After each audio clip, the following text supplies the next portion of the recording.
Well, good morning, sunshines. Hello, hello. How are we doing? I hope you're doing magical. We're on our 21st practice of the magic. And I think most of you guys are starting to see the positive effects that this practice has. If you've been listening along, if you've been following along, if you haven't, shoot on back to the first episode. We do a couple pre episodes, then we go through these 28 practices of intentional gratitude, seeing how we get to choose joy in our lives. And today is going to be fun because there are certain things occurring or that are going to occur in your world that you might be a little nervous about what the outcome is going to be. And we're going to go through magical outcomes. Magical outcomes. But first, I want to start with this quote because it's great. It's just a great reminder for everything we've been doing so far. It's from G.K. Chesterton, who's a writer. And he says, "You say grace before meals. All right.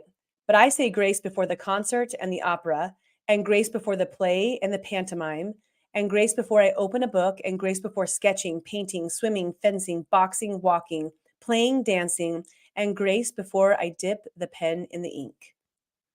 Okay, first of all, pantomime, that dated him, right? A little bit, 1874 to 1936. No, really something obviously I love is, he's talking about gratitude and grace before all of the different things in his world. But look at what his world is surrounded in. When is the last time you have experienced that much hobby or expression in your life where you've chosen that much playfulness? He's talking about books, going to concerts, painting, swimming, boxing, fencing, boxing, painting, playing, dancing. Like, are you remembering to play? This is just a side note. Are you remembering to play, be in that arena? Because that's a huge gate to gratitude as well, to joy within your heart. So, magical outcomes is where we're going to look at different things that are going to occur in our life that are coming up, and we would like to see them go a certain way. And often, the languaging that I hear people use is, I hope it goes well. I'm going to need a lot of luck. Wish me luck. Hope and luck are standing on top of no foundation. Hope and luck it's just a guessing game. I hope, right? I need some luck. But when you look at things through the law of the universe of attracting them towards you, you're practicing in faith.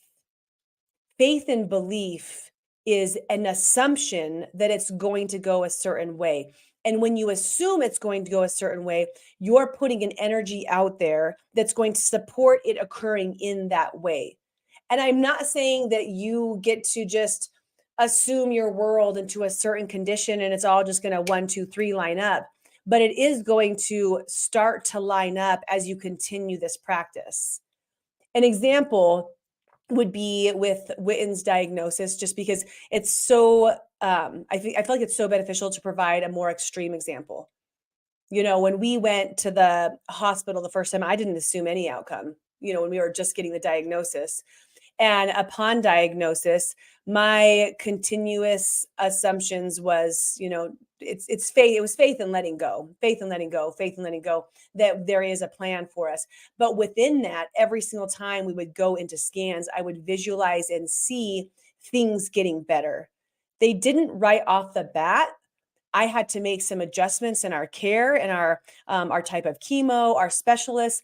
But as we did, we started to see improvements. So I'm saying this and sharing this because as you're predicting your outcomes and you're asking for magical outcomes, remember that it might not happen exactly as you want it to occur, but it still gets you to the other side, if that makes sense. So, life doesn't happen by chance or because of a stroke of luck. The laws of the universe operate mathematically. I just like this reminder to the finest possible degree. A pilot doesn't hope that the laws of physics will keep working during his flight because he knows that physics will never fail.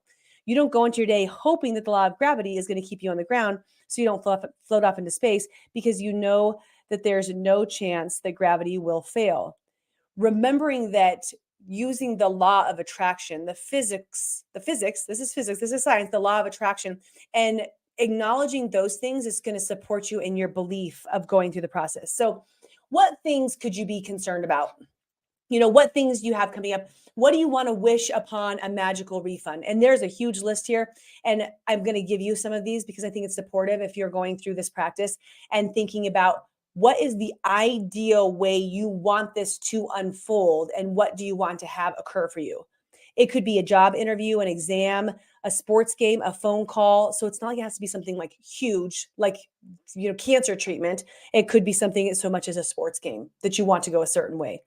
A catch up with a friend, seeing your mother-in-law, your exercise routine, your vet's appointment, dental checkup, an outcome with an electrician, plumber. We just did this the other day. Our toilet was overflowing all over the lickety bits. It was not pretty and did not smell good, but we magical outcomed our way into all sorts of things. And now plumbing is working great, you guys. Same day, plumbing was working great. That's a lie. Next morning, we had to get another toilet because ours was broken, but it was perfect when we got the right one. A reservation for a restaurant, great seats for a concert, just receiving your mail, maybe doing your emails, your tax refund for the year. It can be any little thing that you have coming up. How would you like that to go? Right away, I know for me, when I'm practicing magical outcomes, because you're going to think of 3 different scenarios, I think about Whit and John scans that are coming up in April.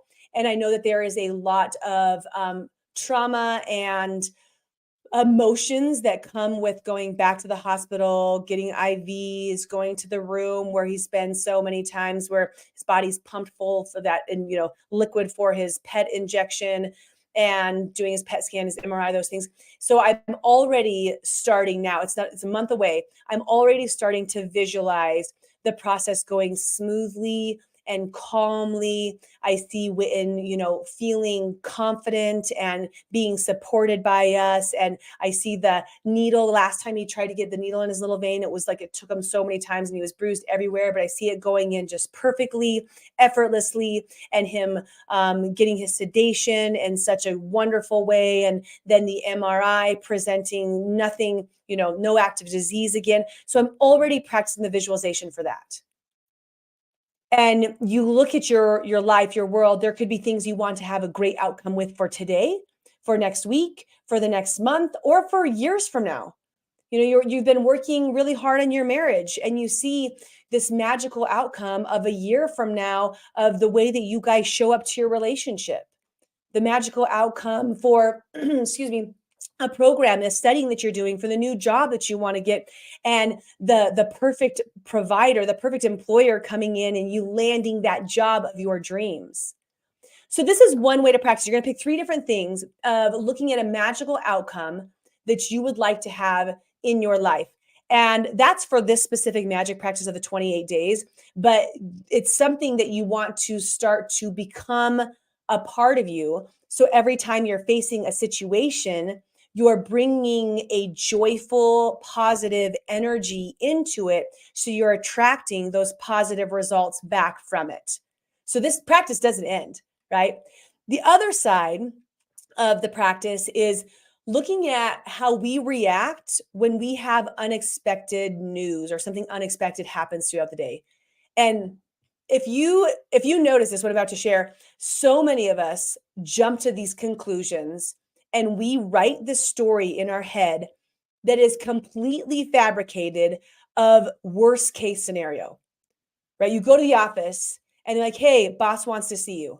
Automatically, you're like, oh shit, what did I do? What's going to happen? I might as well pack up my boxes now. I'm probably going to get fired. I can't believe whatever. Like we assume that all of these different things are going to occur. And then you walk in and show up into this meeting with this weird energy and personality, and you're not even who they want to show up. Right? You can start to drive how the situation is going to go just because of the way that you showed up, because of how you thought it was going to go down. Where really, maybe your boss was bringing in because they wanted to let you know that the company party was blah, blah, blah, or that you got a bonus or that you're getting a raise.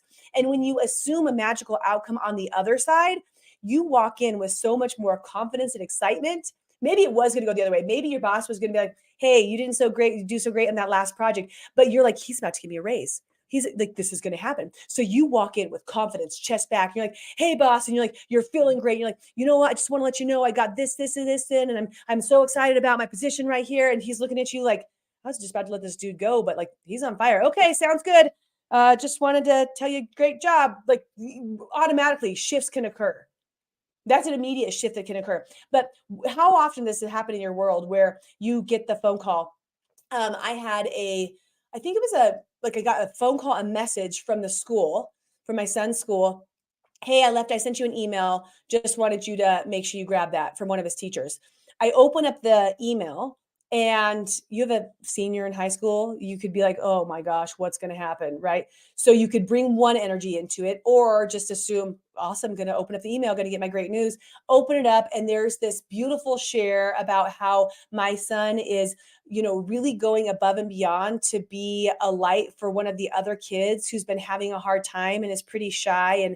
And he just goes out of his way to be nice to this other child. Oh, what? Thinking about and assuming this, you don't want to assume often, but when you assume a magical outcome, you can start to bring that into your worlds. Instead of thinking there's a problem, be grateful for the magnificent outcome. So within this practice, you're going to do two different things. You're going to think about things that you just want to occur in the future, just, whatever magical outcome you want. And you're going to say, thank you for the magnificent, whoa, the magnificent outcome to this, and see what that looks like. Really feel what it looks like on the other side. The other thing is, as you're going through your day, any little twists and turns that you have, assuming that things are going to go well. If you encounter traffic on the way to your work, and I do this all the time in this realm, like if your flight was delayed, if the kids were being so crazy, you left the house later, like something where you're like, oh, that's not ideal. You literally just steered the course of your life in a different direction. Have you ever been driving somewhere and you drive past an accident and you're like, if I would have left 5 minutes earlier, what would have happened? What would the outcome have been?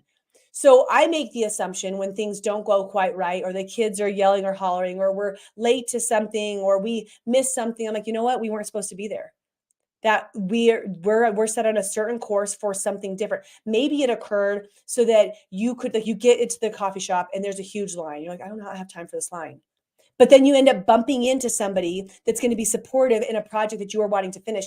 You can create all of this different story in your mind about the magnificent outcomes that are having based upon anything, whether it's just a situation that is coming up or a twist and turn in your day. So you also want to try to give thanks and look at the magnificent outcome for 3 different unexpected twists and turns in your day.